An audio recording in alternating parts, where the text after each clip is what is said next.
પરસોત્તમ રૂપાલા વિરુદ્ધ ક્ષત્રિય સમાજમાં રોષ જોવા મળી રહ્યો છે, જેને લઈ કચ્છ ભુજ પાસેના માધાપર ગામે ક્ષત્રિય સમાજવાડી ખાતે ક્ષત્રિય મહિલાઓ દ્વારા ઉપવાસ આંદોલનની શરૂઆત કરવામાં આવી હતી। આ ઉપવાસ આંદોલનમાં બહોળી સંખ્યામાં ક્ષત્રિય મહિલા આગેવાનોએ સૂત્રોચ્ચાર કર્યા હતા। જય માતાજી, મારું નામ નીલંબા ઝાલા છે, માધાપર ક્ષત્રિય સમાજ મહિલા પ્રમુખ। અમારી કોર કમિટી દ્વારા જે આયોજનો આપવામાં આવેલા છે, જે રૂપાલાએ અમારા મહિલાઓ માટે ટિપ્પણી કરી છે, એના સિવાય બીજા એના મંત્રીઓ જે રાજા રજવાડા મહારાણીઓ પર ટિપ્પણી કરી છે, એના વિરોધમાં અને ખાસ કરીને હવે તો રૂપાલા કરતાં પણ વિશેષ ભાજપના વિરોધ માટે અમારી કોર કમિટી દ્વારા જે આ આયોજનો આપવામાં આવેલા છે, એના ભાગરૂપે આજે અમે અહીંયા પ્રતિક ઉપવાસ ચાલુ કર્યા છે, જે આવતી 30 તારીખ સુધી, જ્યાં સુધી અમારો ધર્મરથ મોમાઈ મોરા માતાના મઠથી નીકળ્યો છે અને મોમાઈ મોરા ન પહોંચે ત્યાં સુધી અમારા ઉપવાસ ચાલુ રહેશે। ઉપવાસના ભાગરૂપે આવતીકાલે અમે હવન પણ રાખ્યો છે સમાજવાડીએ, અને અમારો વિરોધ હવે માત્ર ને માત્ર ભાજપ માટે જ છે।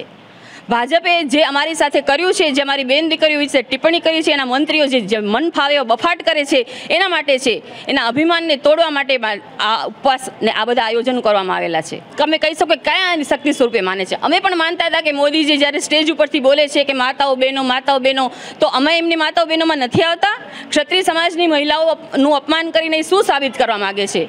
અમારું અપમાન કરીને એકવાર નહીં, બીજી વાર પણ કર્યું। આવી રીતે અપમાન કરીને તમે શું સાબિત કરવા માંગો છો? આમાં ક્યાં તમે શક્તિ સ્વરૂપ માનો છો અમને? પણ હવે અમે શક્તિ સ્વરૂપ બનીને દેખાડવાના છીએ તમને, અને એનું પરિણામ તમને તમારી મતપેટીમાં મળશે। આજ 1 મહિનાથી અમે રસ્તા ઉપર છીએ, એ આટલા બધા આંદોલનો આપીએ છીએ। ક્યાં છે મોદી સાહેબ? તમે પણ મીડિયા દ્વારા, તમારા દ્વારા, બધા દ્વારા પહોંચતા જ હશે ને એનું જ। પેટનું પાણી પણ નથી હલતું, અને કરવાવાળા તો બધા મોદી સાહેબ જ છે ને।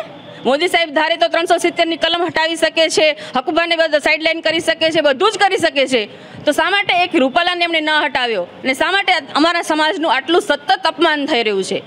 તો મોદી સાહેબ ધારે તો કરી શકે છે, અને હજુ પણ કરી શકે છે એ ધારે તો, પણ એ કરવા જ નથી માગતા। એ માત્ર ક્ષત્રિયોને હટાવવા માગે છે। આ જે રીતે લોકોની નીતિ છે, એના પરથી એ સાબિત થાય છે કે એમને ક્ષત્રિયો સાથે વિરોધ છે।